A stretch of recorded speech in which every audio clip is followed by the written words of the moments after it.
Mas há quem pense que o ser humano não pode simplesmente ser reduzido a um cérebro. Esta, digamos, dissidência reúne neurocientistas, psicanalistas e filósofos, como Francisco Ortega, do Instituto de Medicina Social da Universidade do Estado do Rio de Janeiro.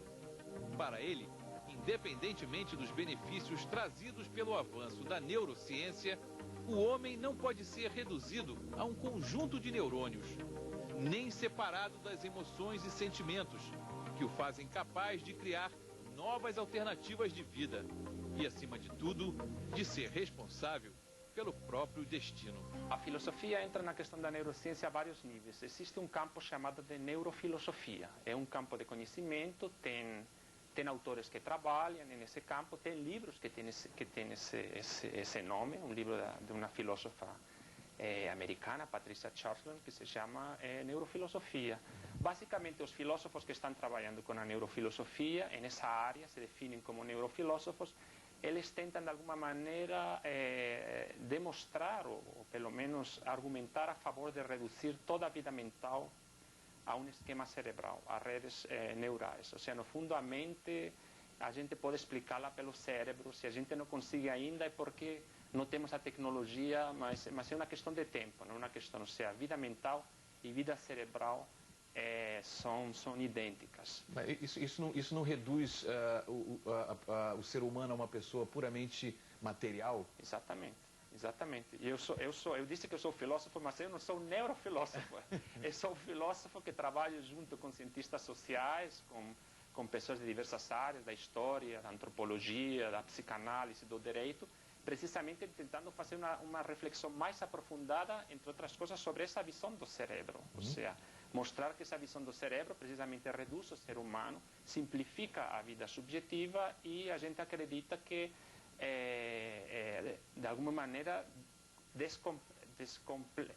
descomplica o que quer dizer ser humano, subjetividade, vida, etc. Ou seja, tudo aquilo que a gente pensa de aquelas emoções, os traumas, indo mais adiante até aquela coisa de vidas passadas, enfim, nada disso existe, quer dizer, na verdade não, o que existe... E quando existe está no cérebro. E quando existe. Essa é a questão fundamental, porque se você vê boa parte dos avanços da neurociência ou dos autores, de alguma maneira, que trabalham nesse campo de difundir a neurociência, como, por exemplo, o neurocientista português Antônio Damasio, etc., eles, de alguma maneira, eles tentam reduzir ao cérebro todo esse campo. Ou seja, de alguma maneira, Damasio é um dos autores que tenta localizar as emoções no cérebro, toda essa questão da inteligência emocional, ou seja, quando existe essa vida subjetiva, para além da vida cerebral, ela é de alguma maneira reintroduzida no cérebro. E então no cérebro a gente encontra desde a emoção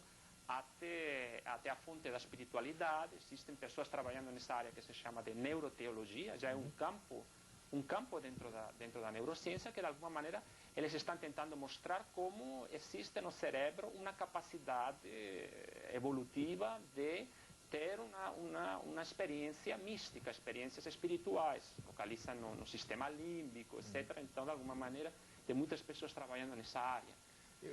Eu mencionei experiência de vidas passadas, mas me ocorreu o seguinte, que há uma corrente que diz que, na verdade, não existem vidas passadas.